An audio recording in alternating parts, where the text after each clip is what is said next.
Hello, welcome to week 8 of Books Being Sick. We're at the 2 month mark, and today I'm going to talk about a book I just finished and that made me buy the sequels to that book immediately because I loved it so much. I'm going to talk about some romance novels, another book I'm currently reading, some movies that I currently are just recently watched, and that's going to be week 8. I'm excited. So, we're going to start week 8 with the book that I just finished, which is Beartown. I don't have my copy of Beartown with me because I immediately lent it to a friend.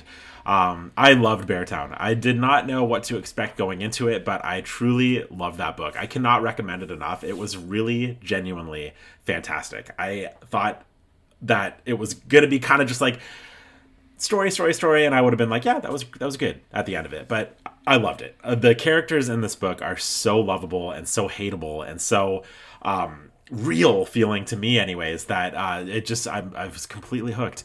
And for those that don't know, this is the story of a small town called Beartown, kind of an impoverished sort of maybe not impoverished, but just kind of a town that's really down on their luck. They're not really known for success, this town, right? The only thing that in this town that any of the residents have anything to look forward to is their local hockey team. The hockey team has a lot of pressure on them because they have a very important game coming up that if they win, the town will have an influx of sponsors, revitalizing the town, getting things like a shopping mall and maybe new streetlights that they desperately need. So yeah, the story is we're kind of following the players, the coaches, the GMs, and their families in this sort of situation. And again, the game has a lot riding on it, and then there's something that happens that kind of I'm just gonna leave it at that. Something happens, and pretty devastating book, honestly, which I also wasn't expecting.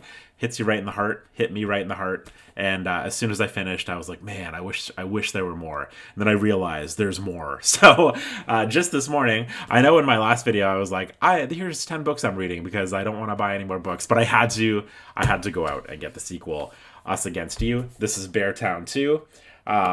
So far, I'm already 11 chapters into it. It's fabulous. It's really, really good. Exactly kind of what I was hoping for. We're basically just picking right back up from where the last book left off, more or less, and I'm very happy about that because I didn't really want to leave those people. So happy that is the case. Us Against You. Can't really do a review on it yet, but so far it is fantastic. And I also got the third one, which is The Winners. This is book 3 in the Beartown saga. I don't know if there's more to come or if it's done. If this is the final one, I have no idea. This is a much bigger, longer book. I want to say it's almost like twice the size of the other one. I don't know if that's just the printing or if the story is actually that much longer, but I have heard a ton of people say that The Winners is so good. That Us Against You is better than Beartown, and then The Winners is even better than Us Against You. So it just kind of keeps getting better and better somehow, which is very rarely the case, I find, with trilogies, but I'm hoping that's the case because just really like the story and really like these people. So, yeah. But again, be prepared. Beartown, there's, again, it is a pretty, there's a few moments in there that are pretty nauseating and will make you angry. And just, be forewarned that it is a pretty devastating book at times. So, but yeah. Awesome. So, that's that. Currently, also reading Mayflies by Andrew O'Hagan. I'm only about 50 pages into this one. But so far, it's exactly kind of what I was hoping for and what I expected. We're following a group of young friends in Scotland,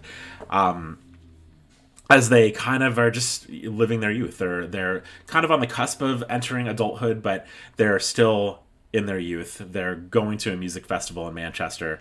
The dialogue between these characters, I think because they're Scottish, does take a little bit of effort to sort of figure out what they're saying unless you're used to the lingo and all that. I know for me it's kind of slowed down my reading a little bit because I have to read over a sentence again to kind of really figure out what exactly it is that they said. And sometimes it's something as simple as like, how's it going? But it's said in a way that's like kind of confusing. I don't know if that makes sense, but it's fantastic so far, really well written. And yeah, it's going to be a good one. Not terribly long book. It's just over 200 pages, but I know Jack Edwards thinks pretty highly of this one, and that's why I picked it up. And so far, you get, again, only 50 pages in, but really enjoying Mayflies. So that is also what I'm currently reading. My dog is currently barking. It's all good. We're all good. FedEx is here. My wife is a yarn dyer. Oh, both dogs are going now. I don't know if you can hear that. So my wife dyes yarn. She has her own yarn company, and so FedEx shows up quite often delivering boxes of raw wool, I think is what you call it. So, yeah, that's what just happened there. Anyway, so we're going to get into romance books real quick. Again, this is kind of just like a reading update video. Here's some romance books that I've read that I really, really enjoyed. I would like to read more romance books. It's kind of a genre that I don't dive into too frequently, but every time I do, I kind of leave feeling happy and like I'm glad I did that. So the first one here is an Emily Henry book. I know Emily Henry is quite popular in the book world, and I want to say that Emily Henry books are kind of known for being quite a bit smarter, I want to say. I don't know if that's the proper term to use, but just I think there's a bit more depth to her books, I want to say, from what I've heard other people say. And I did find that with Beach Read. Beach Read's about two writers who used to be enemies when they were younger. They're both suffering from writer's block. They both move into these beach houses for the summer, I believe, to try and break through it, and they don't know that each other are there yet. And it was good. I really enjoyed it. It's as far as romance goes, I would say it's a much more, I guess, serious approach to romance. Like, it's not just something like, you know, da da da, bang bang bang, you know.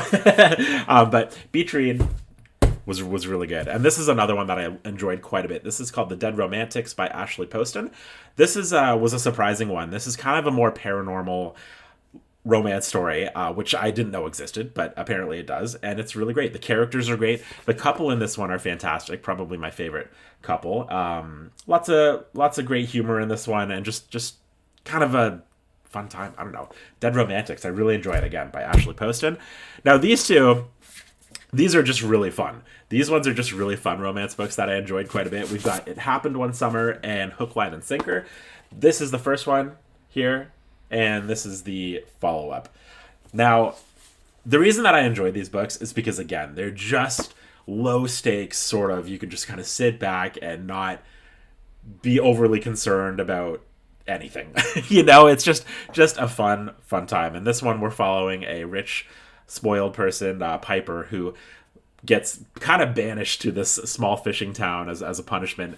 And while she's there, she bumps into the fishing boat captain there, who's bearded and, you know, wears a toque and is very handsome.